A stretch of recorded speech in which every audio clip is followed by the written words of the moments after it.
अस्सलाम वालेकुम। मैं हूं कल्ब और आप सुन रहे हैं खालिद हुसैनी की किताब अ थाउजेंड स्प्लेंडेड सन्स का 15वां बाब। 17 अप्रैल 1978 को, जिस साल मरियम 19 साल की हुई, मीर अकबर खैबर नाम का एक आदमी मरा हुआ मिला। 2 दिन बाद काबुल में एक बड़ा मुजाहरा हुआ। मोहल्ले का हर कोई सड़कों पर इसी बारे में बात कर रहा था। खिड़की से मरियम ने पड़ोसियों को इधर उधर घूमते, जोश में बातें करते और कानों से रेडियो लगाए हुए देखा। उसने फरीबा को अपनी दीवार से टेक लगाए देखा, जो एक ऐसी औरत से बात कर रही थी जो दह मजाक में नहीं थी। फरीबा मुस्कुरा रही थी और उसके हाथ अपने हामिला पेट पर रखे थे। दूसरी औरत, जिसका नाम मरियम भूल गई थी, फरीबा से उम्र में बड़ी लग रही थी और उसके बालों में एक अजीब सा पर्पल रंग था। उसने एक छोटे लड़के का हाथ पकड़ा हुआ था। मरियम को मालूम था कि लड़के का नाम तारिक है, क्योंकि उसने गली में उस औरत को इस नाम से पुकारते सुना था। मरियम और रशीद पड़ोसियों के साथ शामिल नहीं हुए। उन्होंने रेडियो पर सुना कि तकरीबन 10,000 लोग सड़कों पर निकल आए थे और काबुल के सरकारी इलाके में मार्च कर रहे थे। रशीद ने कहा कि मीर खैबर अकबर एक मशहूर कम्युनिस्ट था और उसके साथी इस कत्ल का इल्जाम प्रेसिडेंट दाऊद खान की हुकूमत पर लगा रहे थे। ये कहते वक्त उसने मरियम की तरफ नहीं देखा। इन दिनों वो कभी नहीं देखता था और मरियम को कभी यकीन नहीं होता था कि बात उससे हो रही है या नहीं। कम्युनिस्ट क्या होता है? उसने पूछा। रशीद ने नाक चढ़ाई और अपनी दोनों भवें ऊपर की। तुम्हें नहीं पता कम्युनिस्ट क्या होता है? इतनी सीधी सी बात है, सबको पता है, ये आम मालूमात है। तुम्हें? हाँ, मुझे हैरत क्यों हो रही है? फिर उसने अपने पैर मेज पर रखे और बड़बड़ाया कि ये वो होता है जो कार्ल मार्क्सिस्ट पर यकीन रखता है। कार्ल मार्क्सिस्ट कौन है? रशीद ने ठंडी आह भरी। रेडियो पर एक औरत की आवाज कह रही थी कि तारा की, जो पीडीपीए अफगान कम्युनिस्ट पार्टी की खल्क ब्रांच का लीडर था, सड़कों पर मुजाहरा करने वालों को जोशीले भाषण दे रहा है। मेरा मतलब था कि वो चाहते क्या है? मरियम ने पूछा।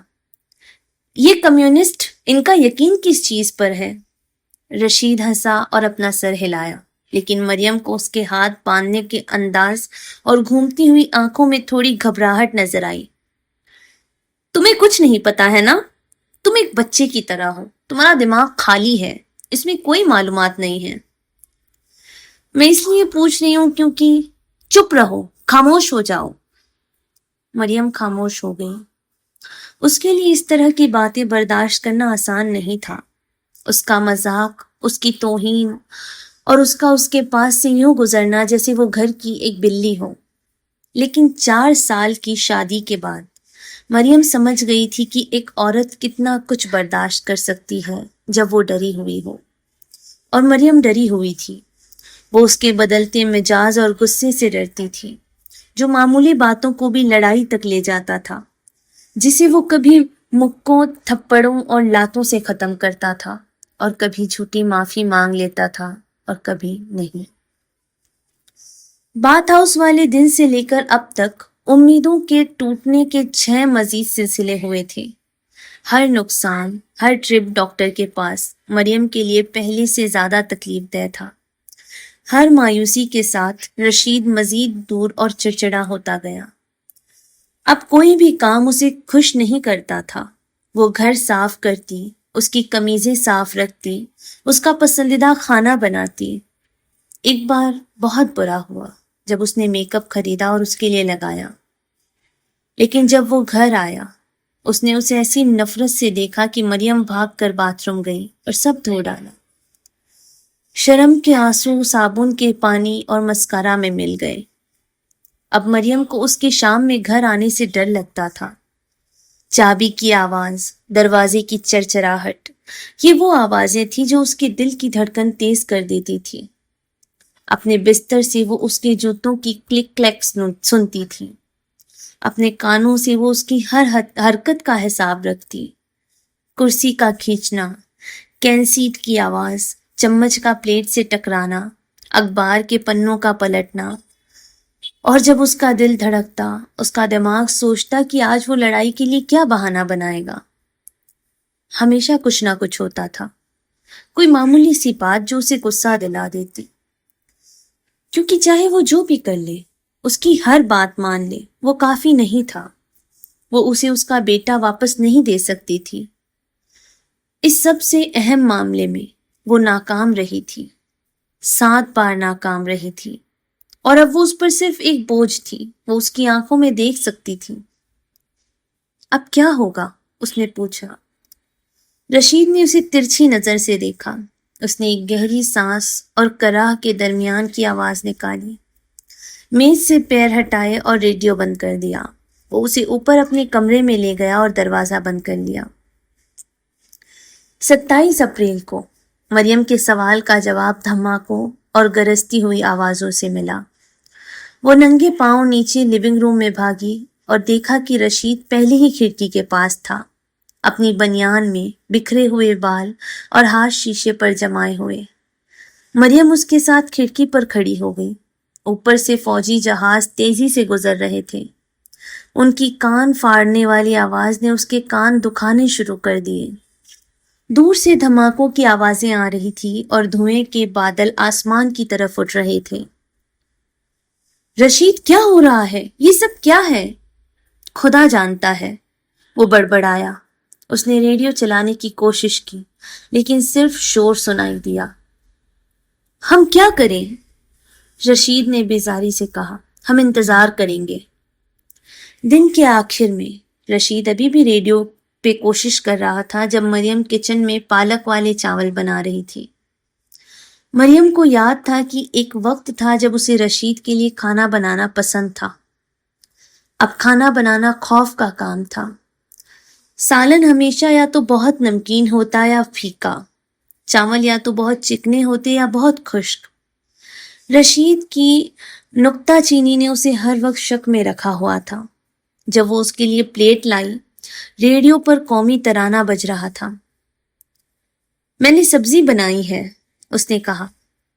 اسے نیچے رکھو اور خاموش ہو جاؤ. جب میوزک ختم ہوا، ریڈیو پر ایک آدمی کی آواز آئی.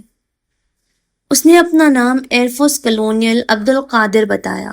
اس نے بتایا کہ آج دن میں باغی فوج نے ایئرپورٹ اور شہر کے اہم راستوں پر قبضہ کر لیا ہے. ریڈیو کابل اور دوسری منسٹریز پر بھی قبضہ ہو چکا ہے. کابل اب عوام کے ہاتھ میں ہے، اس نے فخر سے کہا. باغی مکس نے پریزیڈنشل پیلس پر حملہ کیا تھا. ٹینک اندر گھس گئے تھے اور وہاں سخت لڑائی جاری تھی. داؤد خان کی فوج تقریباً ہار چکی تھی، عبدالقادر نے پرسکون لہجے میں کہا. کچھ دنوں بعد جب کمیونسٹوں نے داؤد خان کے ریزیمے کے لوگوں کو چن چن کر مارنا شروع کیا، جب کابل میں افواہیں اڑی کہ پول چرخی جیل میں لوگوں کی آنکھیں نکالی جا رہی ہیں، تب مریم نے اس قتل عام کے بارے میں سنا جو پریزیڈنشل پیلس میں ہوا تھا. داؤد خان مارا گیا تھا، لیکن اس سے پہلے باغیوں نے اس کے خاندان کے 20 لوگوں کو مارا، جن میں عورتیں اور بچے بھی شامل تھے. رشید نے ریڈیو کی آواز تیز کر دی. ایک انقلابی کونسل قائم کر دی گئی ہے اور ہمارا وطن اب ڈیموکریٹک ریپبلک آف افغانستان کہلایا جائے گا، عبدالقادر نے کہا. امیری اور ناانصافی کے دور ختم ہوا. ہم نے صدیوں کی ظلم کو ختم کر دیا ہے. طاقت اب عوام کے ہاتھ میں ہے. افغانستان کی تاریخ کا ایک نیا اور روشن دور شروع ہو گیا ہے. ہم یقین دلاتے ہیں کہ آپ کو ڈرنے کی ضرورت نہیں. نئی حکومت اسلامی اور جمہوری اصولوں کا احترام کرے گی. یہ جشن کا وقت ہے. رشید نے آڈیو بند کر دیا. تو یہ اچھا ہے یا برا؟ مریم نے پوچھا. امیروں کے لیے برا ہے، رشید نے کہا. شاید ہمارے لیے اتنا برا نہ ہو. مریم کا دھیان جلیل کی طرف گیا. اس نے سوچا کہ کیا کمیونسٹ اس کے پیچھے جائیں گے؟ کیا اسے جیل میں ڈال دیں گے؟ اس کے بیٹوں کو جیل بھیج دیں گے؟ اس کا کاروبار چھین لیں گے؟ کیا یہ گرم ہے؟ रशीद ने चावलों को देखते हुए पूछा। मैंने अभी देगची से निकाला है। वो गुर्राया और प्लेट मांगी। गली में जब रात सुर्ख और पीली रोशनियों से चमक रही थी, थकी हुई फरीबा ने अपनी कोहनियों का सहारा लिया। उसके बाल पसीने से लथपथ थे। उसके बिस्तर के पास बूढ़ी दाई वाजमा ने देखा कि फरीबा का शौहर और उसके बेटे बच्चे को एक दूसरे को पकड़ा रहे थे। वो बच्चे के सुनहरे बालों, गुलाबी गालों और सब्ज आंखों को हैरत से देख रहे थे।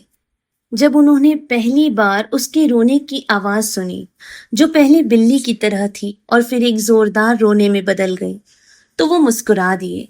नून ने कहा, उसकी आंखें जवाहिर की तरह है। अहमद ने, जो खानदान में सबसे ज्यादा मजहबी था, अपनी छोटी बहन के कान में अजान दी और उसके चेहरे पर 3 बार फूंका। तो फिर लैला नाम है? हकीम ने अपनी बेटी को गोद में उठाते हुए पूछा। लैला ही सही, फरीबा ने थकावट से मुस्कुराते हुए कहा। रात की खूबसूरती, ये बिल्कुल सही है। रशीद ने अपने हाथों से चावल का एक निवाला बनाया। उसने मुंह में रखा, 1-2 बार चबाया और फिर नफरत से सोफरा पर थूक दिया। क्या बात है? मरियम ने पूछा। उसे अपनी माफी मांगने वाले लहजे से नफरत हो रही थी। उसे अपनी नब्ज तेज होती महसूस हुई। क्या बात है? वो उसकी नकल उतारते हुए गुर्राया। बात यह है कि तुमने फिर वही किया।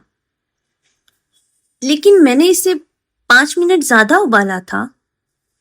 ये एक सफेद झूठ है। खुदा की कसम।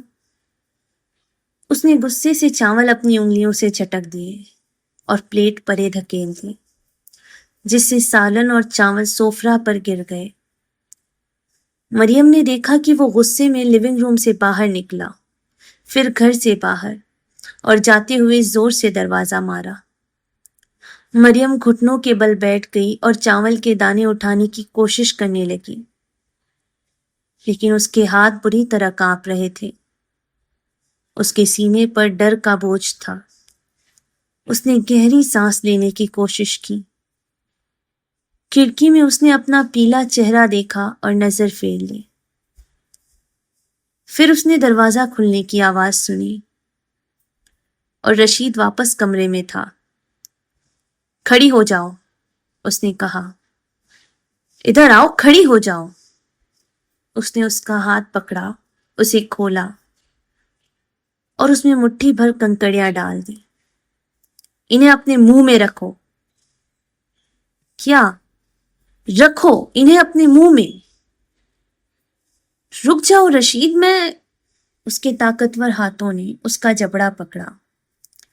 उसने 2 उंगलियां उसके मुंह में डाली और उसे खोला। फिर वो ठंडी सख्त कंकड़ियां उसमें ठूंस दी। मरियम उससे लड़ी, बड़बड़ाई, लेकिन वो कंकड़ियां अंदर भरता रहा। उसके होंठ नफरत से सिकुड़े हुए थे। अब चबाओ, उसने कहा। मरियम ने कंकड़ियों से भरे मुंह से इल्तिजा की। उसकी आंखों के कोनों से आंसू निकल रहे थे। चबाओ, वो चिल्लाया। उसके सिगरेट वाले सांस का झोंका मरियम के चेहरे से टकराया। मरियम ने चबाया। उसके मुंह के पिछले हिस्से में कुछ टूटने की आवाज आई। अच्छा है, रशीद ने कहा। उसके गाल कांप रहे थे।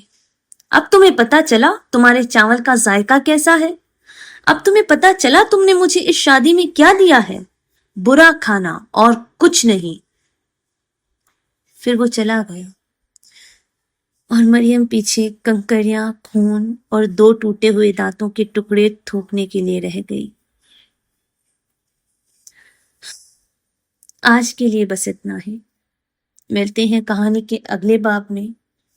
कहानी का अगला हिस्सा सुनने के लिए चैनल को सब्सक्राइब करें, लाइक और कमेंट करें। अल्लाह हाफिज।